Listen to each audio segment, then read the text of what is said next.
Ama, ako ang magwawakas ng gabing ito. Tumawa si Don Amaro. Isang tawa na puno ng ngipin at mga kuko.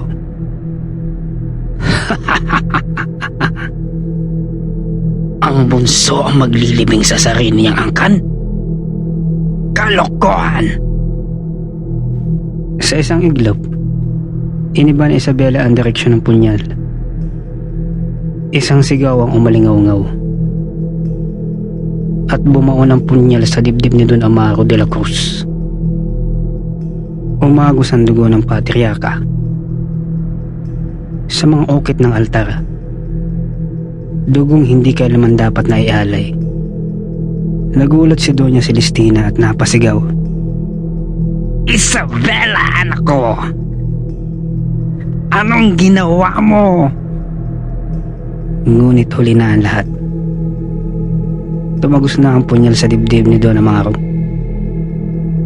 Nang pangyayaring iyon, nayanig ang silong at ang mga simbolo doon ay nagliyab. At ang mga aswang ay nag-anyong abo at usok.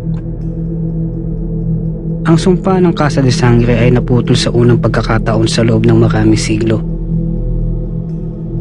Sa dugo mo babagsak ang gabi at siya'y mamamatay. Pabulong na hingal ni Don Amaro.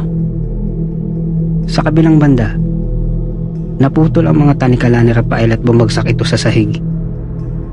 Ngunit si Isabela, ang kanyang balat ay nagsimulang maging abo. Isabela! Isabela! Isabela, pakiusap. Huwag. Ito ang tunay na pagiging maharlika. Ang pumili ng mabuti, kahit kapalit ay sarili.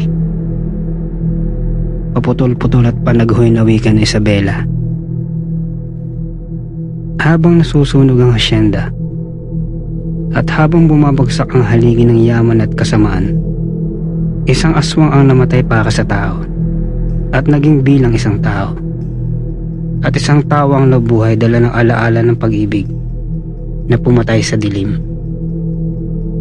Sa pagsikat ng araw, ang Hacienda de la Cruz ay natabunan ng abo at usok. Walang nag-iwan kundi ang mga labi ng yaman at kasamaan. Si Isabela, ang bunsong maharlika ng angkan, ay nanatiling abo, isang alaala ng pusong tumangging maging halimaw. Si Rafael, hawak ang mga abo ni Isabela. Tumindig ito sa gitna na naglalahong Casa de Sangre, habang ang mga mata nito'y lumuluha. Isabela, sa puso mo nagtagumpay ang liwanag. Sa dugo mo natapos ang gabi. Pabulong at malungkot ngunit buo ang puso ni Rafael. Tahimik si Rafael at walang imik, walang sagot. Ngunit alam niya na sa bawat patak ng abo, nariyan ang bunso, mata, puso at alaala. Sa paglipas ng panahon, sinasabi ng mga matatanda na tuwing may buwan na kulay pula, naririnig mo ang bulong sa ilalim ng bundok. May bunso sa bawat maharlikang angkan na handang pumatay ng sariling dugo upang wakasan ang dilim. Ang Casa de Sangre ay naglaho, ngunit ang alamat ay nanatili sa hangin, sa lupa at sa dugo ng mga nagdaang henerasyon. At sa bawat bata na isinilang sa baryo, may sinasabi ang mga lolo't lola. Huwag mong hayaan ang dugo mo ang maging sumpa. Huwag mong hayaan ang puso may maging halimaw, sapagkat sa Casa de Sangre, natutunan ng bunso na minsan, ang pinakamalakas na maharlika ay ang nagtataglay ng pusong tao.